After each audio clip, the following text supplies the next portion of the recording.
આરતી, ચાંદીમાં ક્યાંથી સતત તેજી આવતી દેખાઈ રહી છે? ચાંદીની ખાસ કરીને વાત કરી લઈએ તો અહીંયા આજે આપણે નવા રેકોર્ડ સ્તર બનતા જોયા છે। સ્થાનિક બજાર ઇન્ટરનેશનલ માર્કેટ બંનેમાં એક તેજી જે છે તે આપણને આગળ વધતી દેખાઈ રહી છે। સતત બીજો દિવસ જ્યારે આપણે ચાંદીની કિંમતોમાં એક રેકોર્ડ સ્તરની પાસે કામકાજ જોઈ રહ્યા છે અને MCX પર ભાવ જુઓ 1,09,700 સુધી આપણને પહોંચતા દેખાયા છે। ગઈકાલે વાત કરી લઈએ તો ઓલમોસ્ટ 1,09,325ની આસપાસ ચાંદીની કિંમતો આપણને સ્થાનિક બજારમાં પહોંચતી દેખાઈ હતી અને ઇન્ટરનેશનલ માર્કેટની વાત કરી લઈએ કોમેક્સ પર લગભગ 12 વર્ષના ઉપલા સ્તરની પાસે કામકાજ આપણને થતું દેખાઈ રહ્યું છે। અહીંયા કિંમતો જુઓ તો $37 પાર આપણને પહોંચતી દેખાઈ રહી છે। એટલે ઇન્ટરનેશનલ માર્કેટ અને ડોમેસ્ટિક માર્કેટ બંનેમાં એક સારી તેજી ચાંદીમાં આપણને બનતી દેખાઈ રહી છે।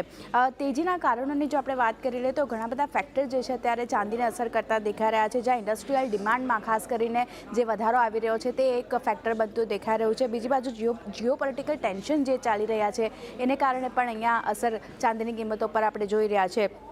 ઇઝરાયલ અને ઈરાન વચ્ચે જે તણાવ ચાલી રહ્યા છે એમાં હવે ખાસ કરીને US તરફથી જે હસ્તક્ષેપ આવી રહ્યા છે એના કારણે ખાસો સપોર્ટ ચાંદીને મળી રહ્યો છે અને સતત 5મું વર્ષ આપણે જોઈ રહ્યા છે જ્યારે ચાંદીની સપ્લાય જે છે તે આપણને ઘટતી દેખાઈ રહી છે। આ સિલ્વર ઇન્સ્ટિટ્યૂટ તરફથી જે રિપોર્ટ બહાર પાડવામાં આવ્યો છે આ વિગતો ત્યાંથી આપણને આવતી દેખાઈ રહી છે। 2025ની વાત કરી લઈએ તો સપ્લાય 21% સુધી ઘટતી દેખાઈ રહી છે તેવું સિલ્વર ઇન્સ્ટિટ્યૂટનું કહેવું છે। એટલે આ સપ્લાય ઓછી છે, ડિમાન્ડ વધારે છે, એને કારણે પણ સપોર્ટ ચાંદીની કિંમતોને મળી રહ્યો છે।